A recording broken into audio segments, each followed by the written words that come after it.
லைட்டாக பீதியாக இருக்குது. ஹாய், எல்லாருக்குமே வணக்கம். தேங்க்யூ. ஸோ நிறையா பேருக்கு தேங்க்யூ சொல்லணும். அதனால் மொத்தமாக தேங்க்யூன்னு சொல்லி முடிச்சிடுறேன். ஏன்னா சில பேரை விட்டுருவேன் நான். அதுக்கப்புறம் திரும்ப இப்போ 2-3 நாளாக இப்போ தான் அடித்து விட்டாங்க. திரும்ப அடமலை மாதிரி திரும்ப போட்டு அடிக்க ஆரம்பிச்சிருவாங்க. அதனால் எல்லாருக்குமே ரொம்ப ரொம்ப நன்றி. முக்கியமாக சொல்லணுன்னா 2 பேருக்கு நான் ரொம்ப தேங்க் பண்ணணும். ஒன்று ஏஜிஎஸ் என்டர்டெயின்மெண்ட், அவங்க தான் இந்த வாய்ப்பை எங்களுக்கு கொடுத்தாங்க, எனக்கும் ஹர்ஷத்துக்கும். அவங்களுக்கு ஒரு பெரிய பெரிய நன்றி. இன்னொன்று அஸ்வத் ப்ரோ எப்போன்னா இது அவங்க எனக்கு தெரிஞ்சு அவர் ஒரு 20 இன்டர்வியூ கொடுத்தாங்கன்னா அந்த 20 இன்டர்வியூலையும் இதை மறக்காமல் ரைம்ஸ் மாதிரி எல்லாத்துலேயும் சொல்லிட்டாரு. அவருக்கு 2 lakh சப்ஸ்கிரைபர் இருக்கும் போதே நான் அவரை கூப்பிட்டேன் அப்படின்னு எல்லா இன்டர்வியூலையும் அதை சொன்னார். அதனால் உண்மையிலே ஒரு 2 lakh சப்ஸ்கிரைபர் இருக்கும் போது கூப்பிட்டாரு. இன்னும் சொல்லப்போனால் நம்ம சேனல் ஆரம்பித்து 11வது சப்ஸ்கிரைபர் இந்த மனுஷன் தான் எங்களுக்கு. அதனால் என்றைக்குமே அதை நாங்கள் மறக்க மாட்டோம். ஃபஸ்ட்டு தடவை டார்லிங் கதை சொல்கிறதுக்காக ஆஃபீஸ் கூப்பிட்டாரு டார்லிங். போய் உட்கார்ந்தோன்னே என்னென்னமோ நிறைய பேசினார். ஆனால் எனக்கு ஒன்றுமே புரியல. சரி, okay, done, you are the right guy அப்படின்னாரு. சரி, ஓகே, அப்போ நான் செலக்டா அப்படின்னு கேட்டேன். செலக்ட் தான் போ அப்படின்னாரு. போய் அடுத்த நாள் இவனை கூப்பிட்டு வர சொன்னார். சரி, நமக்கு தான் ஒன்றும் தெரில, தமிழ் மீடியம்லேருந்து வந்திருக்கோம். இவன் கொஞ்சம் நாலேஜான ஆள் தானே, அண்ணா யூனிவர்சிட்டியில் படித்தவனாச்சேன்னு இவனை கூப்பிட்டு போகிறேன். இவங்கிட்டையும் அந்த மனுஷன் அப்படி தான் பேசுகிறான். லைட் வரும், நீ இது பண்ணும். அவனுக்கு ஒன்றும் புரியல. அதுக்கப்புறம் நாங்களே ஃபிக்ஸ் ஆகிட்டோம். சரி, ஓகே, நம்ம ஒரு ஹாலிவுட் படத்தில் நடிக்க போகிறோம் அப்படின்னு மாதிரி ஃபிக்ஸ் ஆகிட்டோம். சரி, ஹாலிவுட் படம் தானே நடிக்கிறதுக்கு போயிட்டோம். பார்த்தா ஹாலிவுட் கேமராமேனே அங்கே இருக்காரு. உள்ள போய் ஏய் மார்க்னா மார்க் எங்கே போயிட்டு மார்க்கில் நில்றா அப்படின்னாரு இவர். ஓகே, அப்போ ஹாலிவுட் படத்தில் தான் நம்ம நடிக்க போகிறோன்றது முடிவாயிட்டு. ஆனால் பாதி நேரங்களில் இவங்க 2 பேரும் இங்கிலீஷில் மட்டும்தான் பேசிப்பாங்க. இதெல்லாம் நான் உண்மையிலேயே இந்த ஜாக்கி ஜான் படம் மேக்கிங்லாம் கடைசியாக போடுவாங்க.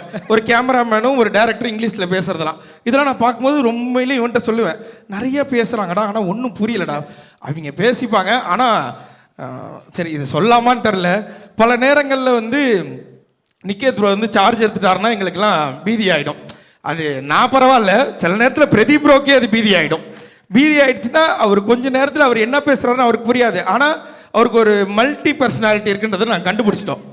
என்ன திடீர்னு ஒன்று பேசுவார், திட்டிடுவார், ஓகே டார்லிங் நல்லா பண்ணு அப்படின்ட்டு போயிடுவார்.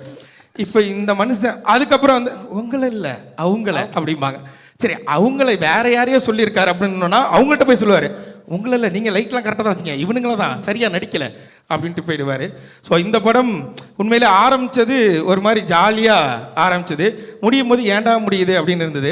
ஏன்னா 3 வேளை நல்லா சோறு போட்டாங்க, சும்மா சொல்லக்கூடாது, டெய்லி கறி கஞ்சி, அவ்வளோ ஹாப்பியாக இருந்தது. நம்ம ஆஃபீஸில் அப்படி ஒரு சோறு பண்ணணுன்னு ஏஜிஎஸை பார்த்து நாங்கள் பல தடவை வியந்திருக்கோம். ஏன்னா இது திரும்பவும் சொல்லலாமான்னு தெரில, பல வார்த்தைகள் டப் பண்ணி இது பண்ணி கட் பண்ணி பேசி எடிட் பண்ணி நானே பேச வேண்டியதாக இருக்குது. ஏன்னா இதுக்கு முன்னாடி இந்த மனுஷன் இந்த படத்தில் போடும்போது அஸ்வத் ப்ரோ ரீஇன்ட்ரடியூசிங் அப்படின்னு போட்டார். அதுக்கு முன்னாடி நாங்கள் ஒரு 2 படம் பண்ணோம். சொல்லக்கூடாது, நான் சொல்ல மாட்டேன். 2 பண்ணோம். அதில் இட்லி கேட்டால் இட்லி இல்லைன்னுவாங்க, தோசை கேட்டால் வீட்டிலேருந்து எடுத்துகிட்டு வர மாட்டியாம்பாங்க. ஸோ இந்த மாதிரி பிரச்சனை இருக்கும்போது இங்கே போனால் ஒரே நேரத்தில் டார்லிங் எல்லாமே சிக்கன் இருக்குது டார்லிங், மீன் இருக்குது டார்லிங். அதுக்கப்புறம் சில நேரத்தில் பிரதீப் ப்ரோக்கு டயட் ஃபுட்னு ஒன்று எடுத்துகிட்டு வருவாங்க. ஆத்தா அதில் என்னென்னமோ இருக்கும் டார்லிங். ஓடுறது போடுறது பறக்கிறது தாவுறது நிற்கிறது நீந்துறது எல்லாமே இருந்துச்சு அவருக்கு. ஆனால் எனக்கு ஒரே ஒரு ஆதங்கம் மட்டும் இப்போ வரைக்கும் இருக்கு, இவ்வளோ திங்கிறாரு இந்த மனுஷனுக்கு ஏன் உடம்பு மட்டும் உழவ மாட்டேன்ற ஆதங்கம் மட்டும் தான். ஃபீலிங் தான் மச்சான். அப்படி என்ன நல்லா சாப்பிட எத்தனை கேட்பேன், சமோசா தானேங்க, ஆமாம். உருளைக்கிழங்கு சமோசா தானேங்க, ஆமாம். 4 திங்கிறீங்க அப்படியே இருக்கிறீங்களேங்க அப்படின்னு கேட்பேன். ஆனால் தெரில, அவர் ஒரு மாதிரி பாதி நேரங்களில் எங்களுக்கு குருவாக இருந்தார், பாதி நேரங்களில் நல்ல ஃப்ரெண்டாக இருந்தார். நான் அப்படியே வந்துடுறேன், 2-3 பேர் அப்புறம் ஸ்கிப் பண்ணிட்டு போயிடுவேன். அஸ்வத் ப்ரோ கூப்பிட்டு கதை சொன்னார். சொல்லிவிட்டு ஷூட்டுக்கு போனதுக்கப்புறம் அவர் சொன்ன கதை தான் இப்போ எடுக்கிறாரான்னு எனக்கு இவனுக்கும் பாதி நேரங்களில் சந்தேகம் இருக்கும். நம்மள்ட்ட சொல்லும் போது வேற சொன்னார், வேற எடுக்கிறாரா, அவர் என்ன எடுக்கிறாரோ அதை நடிப்போம், இதுக்கப்புறம் நமக்கு ஏதாவது வாய்ப்பு இருக்கான்னு கேட்டாங்க. எந்த வாய்ப்பும் இல்லை. அப்போ கிடைச்ச வாய்ப்பை யூஸ் பண்ணிப்போம் அப்படின்னு இது பண்ணது தான். ஆனால் எங்களை முழுமையாக நம்பி எங்களை கூப்பிட்டதுக்கு அஸ்வத்துக்கு ரொம்ப ரொம்ப நன்றி. ஏன்னா அஸ்வத் ஃபஸ்ட்டு கூப்பிடும் போது ப்ரோவில் ஆரம்பித்தோம், அப்புறம் வாடா போடா ஃப்ரெண்ட்ஸ் ஆனோம், மாமா மச்சான் ஆனோம். இப்போ என்ன மொழியில் நாங்கள் 2 பேர் பேசிக்கிறோன்னு எங்களுக்கே தெரில. சில நேரங்களில் எடுத்தவனையே ஹலோக்கு முன்னாடி ஒரே ஒரு கெட்ட வார்த்தை பேசுகிறான், ஒத்த வார்த்தை, அதை சொல்லி தான் ஆரம்பிக்கிறானே. அப்படி ஒரு ஃப்ரெண்ட்ஸ் ஆகிட்டோம் நாங்கள் 2 பேரும். அப்படியே தாண்டி வந்தோன்னா ரவிக்குமார் சார்லாம் பார்க்கும்போது உண்மையிலே பயமாகவே இருக்கும் செட்டில். ஏன்னா நாங்கள் காம்பினேஷனில் எங்களுக்கு நிறைய சீன் இருக்குது. சில நேரங்களில் சார் இப்படி நின்னார்னா அங்கே நிற்க மாட்டோம், நாங்கள் 2 பேரும் ஓடிடுவோம். சரி அவங்க ஏதாவது சொல்லிடுவாங்க, சூப்பர் ஸ்டாரை வச்செல்லாம் படம் பண்ண வர்றா அவர், இப்படிலாம் வேறு நாங்கள் பேசுவோம். சில நேரங்கள் அவர் காதில் விழுவுற மாதிரியே மிமிக்ரி பண்ணுறாரு. அவருக்கு முன்னாடி மிமிக்ரிலாம் பண்ணி காமிச்சோம். ஆனால் அவர் அதை கண்டுக்கவே இல்லை. நான் அதுக்காக தான் இன்றைக்கி வரும்போது அர்ஷத்தை சொன்னேன், மேலே ஏறி ஸ்டேஜில் ரஜினி சார் மிமிக்ரி பண்ணு, டக்குன்னு கூப்பிட்டு அடுத்தது ஏதாவது வாய்ப்பு கொடுப்பாருன்னு. முதவி மறந்துட்டு போயிடுச்சு. பரவாயில்ல, தேங்க்யூ. அதனால் ரவிக்குமார் சார்லாம் உண்மையிலே நம்ம வெளியிலேருந்து நம்ம ஒன்று பார்க்குறோம், காமன் மேனாக நம்ம ஒன்று பார்க்கும்போது எவ்வளோ பெரிய லெஜெண்ட்டு அப்படின்னு ஒன்று இருக்கும். ஆனால் இந்த படத்தில் பார்க்கும்போது அப்படி இல்லவே இல்லை. அவர் ரொம்ப கூலாக, ரொம்ப ஜாலியாக எல்லார்ட்டையும் நல்லா பேசிகிட்டு இருந்தாங்க. பார்க்கும்போது உண்மையிலே பெருமையாக இருந்தது. நான் எங்கள் அப்பாட்ட ஃபோன் பண்ணி சொன்னேன், அப்பா நீ என்னை படையப்பா படத்துக்கு கூப்பிட்டு போனில்ல, ஆமாம் அதோட டேரக்டர்லாம் இருக்காருப்பா இங்கே அப்படிலாம் சொன்னேன். எங்கள் அப்பா நம்ப மாட்டேன்ட்டார்.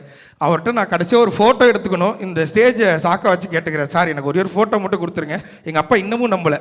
நான் படத்தில் நடிக்கிறேன்னா நீ என்கிட்ட வீட்டை நடிக்கிறேன், இப்போ அங்கே போய் நடிக்கிறேன் அப்படின்னாரு. அவ்வளோதான். இதுக்கப்புறம் Pradeep bro full jolly. College படம், காலேஜில் என்னென்னலாம் பண்ணக்கூடாதோ அதெல்லாம் நாங்கள் அந்த காலேஜில் பண்ணோம், ஜாலியாக இருந்தோம். நல்ல மனுஷன் உண்மையிலே. எந்த இதுவுமே இருக்கு, நான் அந்த ஸ்டார்டமில் இருக்கேன், நான் ஹீரோ, இது மாதிரி எந்த இதுவுமே அவர் கிடையாது. அவர் டீமில் ஒருத்தராக எங்களை உள்ளே போன அன்னைக்கே சேர்த்துக்கிட்டார். நிறைய விஷயங்கள் ஷேர் பண்ணுறதா இருக்கட்டும், அவர் பண்ண ஷார்ட் ஃபிலிமில் ஆரம்பித்து இப்போ அவருக்கு நடக்கிற அவரோட கதைகள் வரைக்கும் எல்லாத்தையுமே எங்கள்கிட்ட சொல்லுவார்.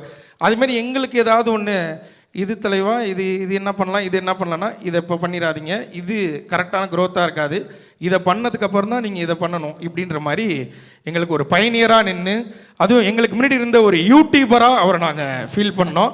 ஸோ ஒரு மூத்த யூடியூபர் எங்களுக்கு அடுத்தது அதை அவங்க கொடுத்தாங்க. மித்தபடி எனக்கு இங்கே இன்றைக்கி தான் நிறைய பேர்த்த பார்த்தேன், அதனால் எனக்கு பாதி பேர்த்த தெரியாது. இதுக்கெல்லாம் இவங்க எல்லாருக்குமே ரொம்ப நன்றி. அதையும் தாண்டி இந்த பின்னாடி உட்கார்ந்துருக்கவங்களுக்கு ரொம்ப ரொம்ப நன்றி. தேங்க்யூ. நீங்கள் வீடியோ பார்த்தீங்க, அந்த வீடியோ மூலியமாக கொஞ்சமாக ஏதோ பேர் கிடச்சிது, அந்த பேரை எடுத்துகிட்டு வந்து இன்றைக்கி இந்த இடத்துல நிற்கிறோம். ஸோ 21ஆம் தேதி டிராகன் படம் தியேட்டரில் ரிலீஸ் ஆகுது. எப்படி யூடியூப்பில் பார்த்தீங்களோ அதே மாதிரியே தியேட்டர்லேயுமே வந்து இந்த படத்தை பார்த்துட்டு கண்டிப்பாக உங்களுக்கு எல்லாருக்கும் பிடிக்கும், சப்போர்ட் பண்ணுவீங்கன்னு நினைக்கிறேன்.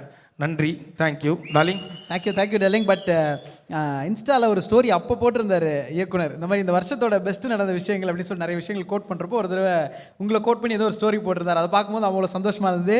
அந்த ஸ்டோரியை பார்த்தோம். இன்றைக்கி இப்படி டிராகன் ஸ்டோரியில் உங்கள் 2 பேரையும் பார்க்குறது எங்களோ சந்தோஷம். ஸோ நிறைய விஷயங்கள் தொடர்ந்து உங்களுக்கு சூப்பராக நடந்துட்டு இருக்கு. சுற்றி அவ்வளோ நல்ல நண்பர்கள் இருக்காங்க.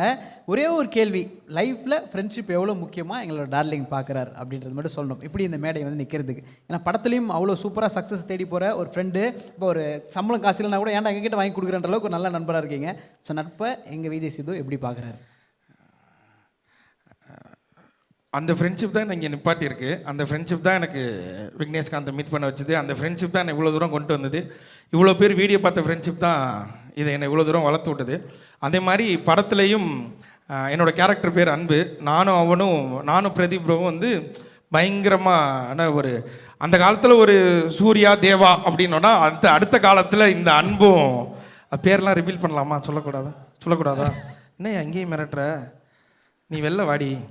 அதனால அதான் பேர் ரிவீல் பண்ணக்கூடாது. என் பேர் அன்பு. ஸோ அந்த மாதிரியான ஒரு நட்பு இந்த படத்துலையும் பார்க்கலாம். நிறையா பேர் வந்து இதை நிறைய இடங்களில் சொல்லிக்கிட்டே இருந்தாங்க, இது வந்து அந்த படமாக இருக்குது, இது வந்து இந்த படமாக இருக்குன்றது. ஆனால் இது நான் பார்த்துட்டேன், அதனால் சொல்கிறேன், நீங்கள் யோசிக்கிற எந்த படம் மாதிரியும் இருக்காது. இது புதுசாக ஒரு நல்ல படமாக உங்களை என்டர்டெயின் பண்ணுற படமாக தான் இருக்கும். அதில் நான் ஷோராக சொல்கிறேன். Thank you bro, thank you. செய்திகளை உடனுக்குடன் தெரிந்து கொள்ள உடனே சப்ஸ்கிரைப் பண்ணுங்க.